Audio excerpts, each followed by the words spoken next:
contre-courant. Il y a ceux qui tirent le tapis sur lequel le général Brice Clotaire Oligui marche pour qu'il tombe parce que certains s'attendaient à des postes plus juteux que ceux qu'ils occupent aujourd'hui à l'intérieur du comité de transition, de restauration des institutions. C'est le cas de Yves Bara Swaga, le commandant en chef de la gendarmerie nationale, Yves Baraswaga, que vous connaissez déjà, plus que là souvent affiché ici, lui, il pense qu'il aurait pu être nommé ministre de la Défense.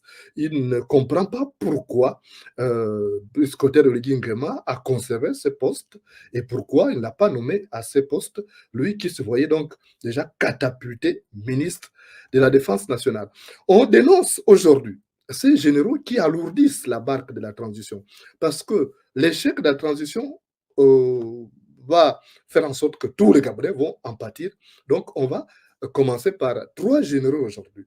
On va parler de Yves Bara Swaga, alias Hitler, le commandant en chef de la gendarmerie nationale.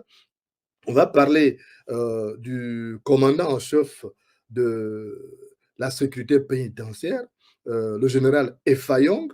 Et puis, on va parler du patron de l'inspection de la sécurité pénitentiaire, un certain le général Paul Mikombo. Vous allez écouter des audios.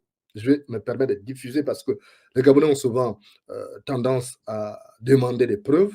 Et malgré tout ce qu'on peut produire, donc, les Gabonais ont toujours des doutes. Mais aujourd'hui, on va être à mode de Pans Bissak, comme je vous l'ai promis, parce que ce pays a besoin de nettoyage. Certes, on s'est débarrassé d'Ali Bongo, oui, mais ce n'est pas la fin du calvaire des Gabonais, parce que certains tirent toujours le diable par la queue. Et on se rend même compte que le général Brice Clotaire Oligui Nguema, qui avait ficelé son affaire de coup d'État presque seul, avec quelques les extrémistes altogoverts, il est pris en otage aujourd'hui par ces généraux qui lui font du chantage en dépit des sommes mirobolantes qu'il a mises à leur disposition. On parle de 1 milliard de francs CFA pour les généraux et quelques 700 000 millions de francs CFA pour les colonels. Et malgré tout cela, il y en a qui revendiquent encore plus. Plus grave encore, c'est qu'ils s'investissent dans certaines actions de sabotage de la transition. C'est donc le cas de Yves Baraswaga et le général Efayong à travers leurs actes de tous les jours et aussi à travers certains réseaux d'information qu'ils alimentent avec parfois des fake news. Heureusement, votre humble serviteur en tant que journaliste procède toujours à toutes les vérifications humainement réalisables.